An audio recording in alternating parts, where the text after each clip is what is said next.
राधे राधे मित्रों। तो मित्रों, राधा कृष्ण के अपकमिंग एपिसोड में आप लोग देखेंगे कि मित्रों, वीडियो में आगे बताने से पहले अगर आप हमारे चैनल पे नए हैं और अभी तक आप लोगों ने हमारे चैनल को सब्सक्राइब नहीं किया है तो चैनल कर लीजिए सब्सक्राइब और बेल आइकन को ऑल पे करके प्रेस कर दीजिएगा, जिससे कि हमारी नई वीडियो का नोटिफिकेशन आपको मिल जाए।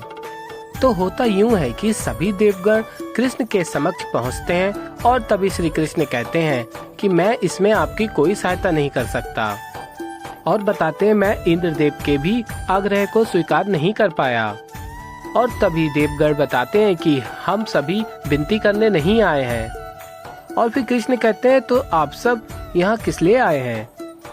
और मित्रों, आप लोग आगे देखेंगे तभी वहाँ पे राधा पहुँच जाती हैं और सभी गण कहते हैं देवी राधा, अब आप ही हमारी सहायता कर सकती हैं। और मित्रों, आप लोग देखेंगे तभी राधा कहती हैं मैं आप देवों की सहायता कैसे कर सकती हूँ। और फिर सूर्यदेव बताते हैं कि शंखचूड़ की शक्ति उसका प्रेम है और प्रेम की शक्ति को प्रेम की शक्ति से ही जीता जा सकता है। और अब आप ही श्री कृष्ण से कहिए कि वो हमारी रक्षा करें।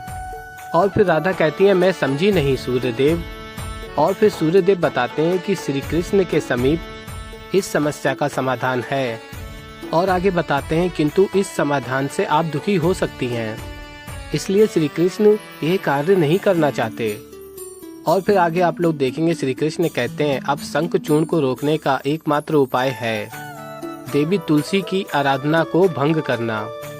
और फिर तभी राधा कहती हैं तुम ये छुपा रहे थे मुझसे कृष्ण। और फिर कृष्ण कहते हैं हाँ राधा, जब देवी तुलसी किसी और से प्रेम करने लगेगी तब शंखचूड़ की शक्ति अपने आप समाप्त होगी। और फिर राधा कहती हैं तो इसमें कृष्ण आप देवताओं की सहायता कैसे कर सकते हैं, और देवी तुलसी अन्य किसी के प्रेम में कैसे पड़ सकती हैं, जबकि वो शंखचूड़ से अत्यधिक प्रेम करती हैं। और फिर मित्रों, आप लोग आगे देखेंगे शंखचूड़ देवी तुलसी के पास पहुंचते हैं और कहते हैं कि हमारे प्रेम की विजय हुई है, और कहते हैं स्वर्ग का सिंहासन अब हमारा हुआ। और फिर आगे आप लोग देखेंगे देवी पार्वती महादेव से कहती हैं इतनी भव्य और अपार शक्ति शंखचूड़ को तुलसी के प्रेम से प्राप्त हुई।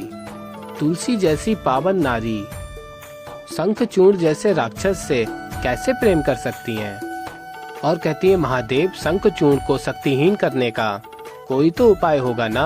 और तभी महादेव कहते हैं उपाय है, परंतु वो उपाय सिर्फ श्री कृष्ण के पास है। और मित्रों, आप लोग आगे देखेंगे कि राधा कृष्ण से कहती हैं कि तुम जाओ और देवताओं की सहायता करो। और कहती हैं तुम्हारा रूप ही ऐसा है कि कोई भी आकर्षित हो जाता है, तो इसमें समस्या क्या है। अगर देवी तुलसी को तुमसे आकर्षण भी हुआ तो मुझे किसी भी प्रकार का दुख नहीं होगा। मैंने तुमसे कुछ क्षणों के लिए नहीं अनंत काल के लिए प्रेम किया है कृष्ण। और फिर कृष्ण कहते हैं किंतु मैं किसी विवाहित स्त्री की पवित्रता को भंग नहीं कर सकता। और फिर राधा कहते हैं कृष्ण, मुझे देवी तुलसी और उनकी पवित्रता पे कोई भी संचय नहीं है, किंतु यदि ये प्रेम शंखचूड़ के लिए है तो उसे भंग हो जाना ही श्रेष्ठ होगा।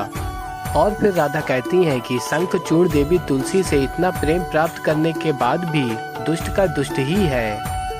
और फिर कृष्ण से कहती हैं कृष्ण, तुम्हें देवी तुलसी को बस यही ज्ञात कराना है, तुम सबको प्रेम सिखाते हो ना, तो पात्र कुपात्र का भी अंतर भी तुम्हें ही समझाना होगा। और फिर कृष्ण कहते हैं सत्य कहा तुमने राधा, अंधा प्रेम वास्तविक प्रेम नहीं होता।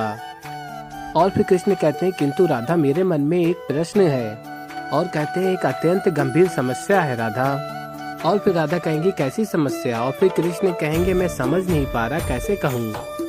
इस सारी प्रक्रिया में अगर मैं देवी तुलसी से प्रेम कर बैठा तो। और फिर मित्रों, आप लोग देखेंगे देवी राधा कहती हैं कि ऐसा तो हो ही नहीं सकता। कृष्ण प्रेम सिखा सकता है, प्रेम बांट सकता है, किंतु मुझसे अधिक या मेरे अतिरिक्त तुम प्रेम किसी से नहीं कर सकते। ये तो असंभव है, किंतु फिर भी यदि तुम कह रहे हो तो मुझे सोचना पड़ेगा। और मित्रों, फिर आप लोग आगे देखेंगे कृष्ण कहते हैं अब तुम मेरे प्रेम पे संदेह कर रही हो। और तभी राधा कहती है हाँ बिल्कुल। और फिर कहती हैं तुम्ही ने मेरे कानों में ये बात डाली, अब कोई तो व्यवस्था करनी होगी। और तभी कृष्ण कहते हैं ओ व्यवस्था करनी होगी, कैसी व्यवस्था। और फिर राधा कहती हैं वो सब तो तुम मुझ पर छोड़ दो, और कहती हैं ऐसी व्यवस्था करूंगी जो तुम सदैव स्मरण रखोगे। और फिर मित्रों आप लोग देखेंगे राधा अपने पैर से पायल निकाल के कृष्ण की बांसुरी में बांध देती हैं। और फिर आगे आप लोग देखेंगे राधा कहती हैं ये तुम्हें मेरी स्मृति करा देगी, फिर तुम मुझे भूल ही नहीं पाओगे। और फिर मित्रों आप लोग देखेंगे कि कृष्ण शंखचूर्ण के रूप में देवी तुलसी से मिलने जाते हैं। देवी आंखें खोलो, मैं लौट आया। और फिर देवी तुलसी कहती है स्वामी आप इतनी शीघ्र वापस क्यों लौट आए। और फिर आगे आप लोग देखेंगे शंखचूर्ण के रूप में कृष्ण कहते हैं कि मुझे अनुभव हुआ कि मैं स्वर्ग पे अपना अधिकार बना चुका हूँ। और कहते हैं अब मुझे स्वयं किसी और लोक के लिए संघर्ष करने की आवश्यकता नहीं है। मेरी शक्तिशाली सेनाएं सारी सृष्टि पर विजय कर लेंगी, क्योंकि तुम्हारी प्रेम की शक्ति मेरी सेनाओं के साथ भी है ना। और फिर आगे कहेंगे कि मैं कुछ समय आपके साथ व्यतीत करना चाहता हूँ। और फ्रेंड्स आप लोग आगे देखेंगे कि देवी तुलसी कहती हैं मुझे तो कुछ समझ ही नहीं आ रहा कि मैं आपसे क्या कहूँ, किंतु मैं इतना अवश्य कहना चाहूंगी कि मैं आपसे प्रेम अनंत काल तक करती रहूंगी। और फिर मित्रों आप लोग आगे देखेंगे कि कृष्ण उस बांसुरी को निकालते हैं और घुंघरू की आवाज सुनते हैं जो राधा ने दी थी। और फिर राधा कहती है देखा कृष्ण, मैंने कहा था ना। और फिर तभी कृष्ण कहते हैं मुझे ज्ञात है राधे, किंतु तुम चिंता मत करो, मैं सदैव तुम्हारा ही हूँ। और मित्रों आप लोग आगे देखेंगे कि शंखचूर्ण अपनी सेना से कहता है स्वर्ग लोक पर अधिकार करने के उपरांत अब समय आ गया है कि हम सूर्य लोक पर अधिकार करें। और सूर्यदेव से कहता है शंखचूर्ण कि सूर्यदेव अपना सिंहासन छोड़ दो।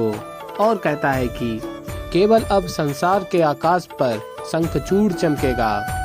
और फिर मित्रों आप लोग देखेंगे कि सूर्यदेव आते हैं और कहते हैं कि इंद्रलोक तो तुमने ले लिया है, लेकिन सूर्य लोक पर आकर तुमने बहुत बड़ी भूल की है शंखचूर्ण। और फिर शंखचूर्ण कहता है तो ठीक है, करो युद्ध और दो मुझे मेरी भूल का दंड। और फिर युद्ध होने लगता है। और फिर मित्रों आप लोग आगे देखेंगे देवी पार्वती कहती हैं महादेव से श्री कृष्ण शंखचूर्ण के रूप में गए हैं, इससे तुलसी का मन शंखचूर्ण के लिए अधिक मोहित होगा और इससे शंखचूर्ण की शक्ति और बढ़ जाएगी। और तभी महादेव कहते हैं कि गौरी यह मेरे आराध्य की लीला है, इतनी सरलता से समझ नहीं आएगी, तुम बस देखती जाओ कि किस प्रकार मेरे आराध्य श्री कृष्ण शंखचूर्ण रूपी समस्या का हल करते हैं। तो ऐसे ही फ्रेंड्स आगे और भी बहुत कुछ देखने को मिलेगा इस एपिसोड में। तो अभी के लिए इस वीडियो में इतना ही। तो वीडियो पसंद आई हो तो वीडियो को कर दीजिए लाइक, और अगर अभी तक आप लोगों ने हमारे चैनल को सब्सक्राइब नहीं किया है तो चैनल को कर लीजिए सब्सक्राइब और बेल आइकन को ऑल पे करके प्रेस कर दीजिएगा, जिससे कि हमारी नई वीडियो का नोटिफिकेशन आपको मिल जाए। तो मैं मिलता हूँ जल्दी एक नई वीडियो के साथ। तो तब तक के लिए राधे राधे।